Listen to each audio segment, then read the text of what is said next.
আসসালামু আলাইকুম প্রিয় শিক্ষার্থী বন্ধুরা, প্রাইভেট স্কুল 24 চ্যানেলের পক্ষ থেকে তোমাদের সবাইকে স্বাগতম। গত পর্বে তোমাদের পার্সন সম্পর্কে আলোচনা করেছিলাম। আজকে নাম্বার নিয়ে আলোচনা করব। প্রথমে জানবো নাম্বার কাকে বলে।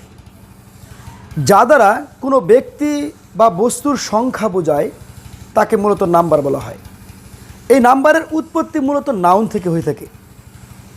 তো এখন জানবো নাম্বার কত প্রকার এবং কি কি। আমরা জানি নাম্বার মূলত দুই প্রকার, একটি হচ্ছে সিঙ্গুলার নাম্বার, আরেকটি হচ্ছে প্লোরাল নাম্বার। সিঙ্গুলার নাম্বার হচ্ছে এক বচন। আমরা বাংলায় গ্রামাটিক্যাল নিয়মে পড়ছি, ব্যাকরণের নিয়মে সিঙ্গুলার নাম্বার হচ্ছে এক বচন, প্লোরাল নাম্বার হচ্ছে বহু বচন।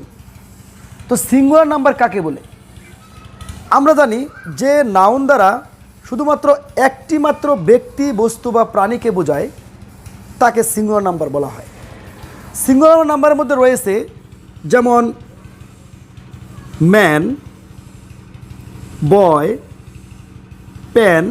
এগুলো একটি মাত্র মানুষ বোঝায় ম্যান দ্বারা, বয় দ্বারা একটি মাত্র ছেলে বোঝায়, পেন দ্বারা একটি মাত্র কলম বোঝায়। এই জন্য কি ম্যান, বয়, পেন এই তিনটি হচ্ছে সিঙ্গুলার নাম্বার।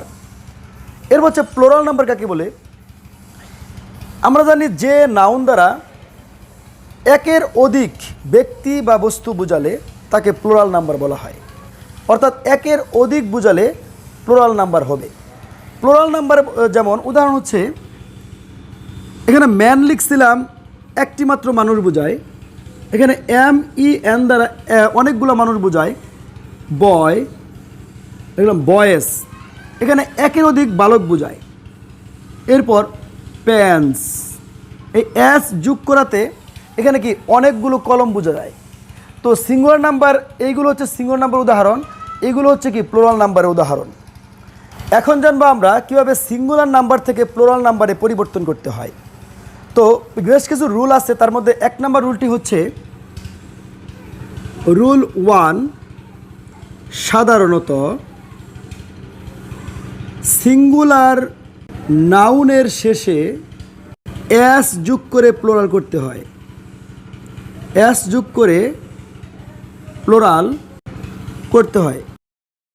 আমরা উদাহরণস্বরূপ বলতে পারি বয়, বয়ের সাথে এস যোগ করলে হবে বয়েস। গার্ল, এস যোগ করলে হবে গার্লস। তো এরপর আমরা দেখব রুল 2। রুল 2তে কি আছে?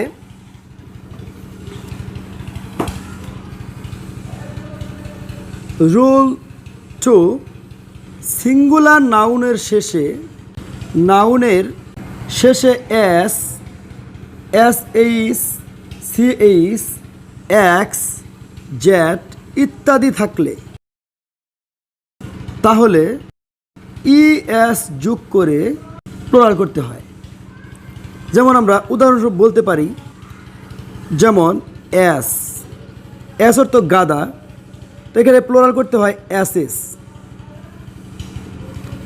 গ্লাস, প্লোরাল করতে হয় গ্লাসেস, গ্লাসেস। Dish, dishes. এ সমস্ত নাউনের শেষে যে সকল নাউনের এস, SH, CH, X এবং Z থাকে, এদের শেষে ES যোগ করে প্লোরাল করতে হয়। এটা হচ্ছে রুল 2। এরপর আমরা দেখব 3 নাম্বার রুলসে কি আছে। রুল 3, সিঙ্গুলার নাউনের শেষে ওয়াই থাকলে এবং ওয়াইয়ের পূর্বে অর্থাৎ আগে যদি থাকে কনসোনান্ট থাকলে সেই ওয়াইয়ের পরিবর্তে আই হয়ে যায় এবং শেষে ES যোগ করে প্লোরাল করতে হয়। যেমন আমরা উদাহরণস্বরূপ বলতে পারি,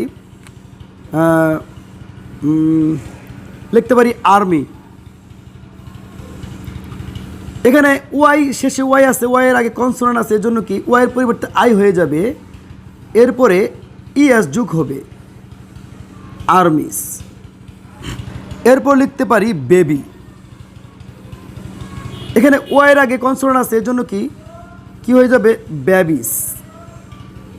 কিন্তু এখানে একটি ভিন্নধর্মী নিয়ম আছে, যদি ওয়াই ওয়াই থাকে মানে সিঙ্গুলার নাউনের শেষে ওয়াই থাকে কিন্তু তার পূর্বে যদি কনসোনান্ট না থেকে বাউল থাকে তাহলে কিন্তু ওয়াইয়ের পরিবর্তে আই হবে না, এখানে ই এস যোগ করে হবে না, শুধুমাত্র এস যোগ করে প্লুরাল করতে হবে। যেমন এখানে লিখলাম প্লে, প্লের আগে তো এখানে বাওয়েল, এজন্য কি ওয়াইয়ের পরিবর্তে আই হবে না এবং ই এস যোগ হবে না, শুধুমাত্র এখানে কি এস যোগ করে প্লুরাল করতে হবে। যেমন প্লেস, শুধুমাত্র এখানে কি এস যোগ হয়ে প্লুরাল হয়েছে।